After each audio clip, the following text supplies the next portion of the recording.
정부가 공익형직불제를 어떻게 운용할지에 대한 세부 계획을 하루빨리 내놔야 한다는 주장이 거셉니다. 농민들의 혼란을 막고 사업을 원활하게 추진하려면 세부 내용이 빨리 공개돼야 한다는 겁니다.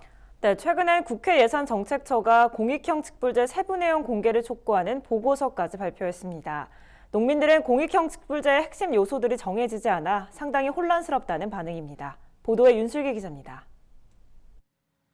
공익형직불제의 세부 내용을 빨리 정해 농민들에게 공개돼야 한다는 목소리가 높아지고 있습니다. 2020년도 예산안에 공익형직불제 개편을 위한 내용이 반영돼 본격적인 개편이 추진될 것으로 예상되지만 정작 정해진 세부 내용이 아무것도 없어서입니다. 국회 예산정책처는 최근 공익형직불제의 소농직불금 대상과 단가체계 등의 세부 내용을 빨리 공개하라고 정부에 촉구했습니다. 예산처는 공익형직불제 개편의 주요 쟁점 분석 보고서를 통해 공익형직불제 개편의 핵심 요소인 소농직불금의 대상과 지급금액, 직불금 단가체계와 재배면적 조정 의무, 농가 준수 의무 등 세부 내용이 정해지지 않은 것은 문제가 있다면서 농가의 혼란을 막고 사업을 원활하게 추진하려면 세부 내용을 빨리 결정해야 한다고 밝혔습니다. 현재 정부는 쌀밭 직불금을 통합하고 소농에는 재배 면적과 상관없이 일정 금액을 지급한다는 직불제 개편의 기본 방향만 제시한 상태입니다. 농림축산식품부는 국회 예산안 심사 과정에서 재정 규모가 결정되면 농민단체와 전문가 등과 협의를 거쳐 세부 내용을 결정하겠다는 입장입니다.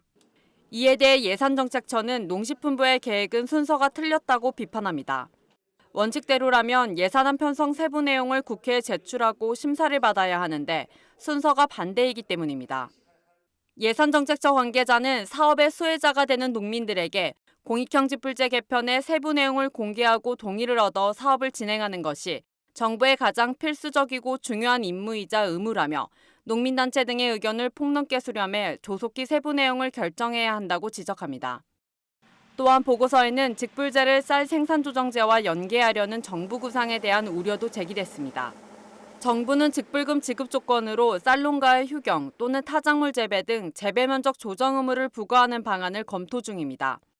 하지만 정부 주도보다 민간 주도에 의한 자율적인 수급 조절 제도가 바람직하다는 게 예산정책처의 판단입니다. 쌀 자동시장 격리제에 대해선 시장격리 정책이 감축 대상 보조에 해당하는지 여부를 면밀히 검토하여 신중하게 접근할 필요가 있으며 곡물의 다양한 품목의 시장 안정장치 마련을 위해 농업수입 보장보험을 확대 시행하는 것을 검토할 필요가 있다는 의견을 제시했습니다. 이 밖에도 보고서엔 직불금 부당수령 문제를 해소하고 농가의 상호준수 의무를 강화하는 등의 보완책도 필요하다는 내용이 담겼습니다.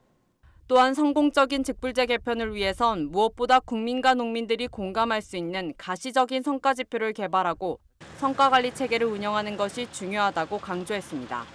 MBS 뉴스 윤슬기입니다.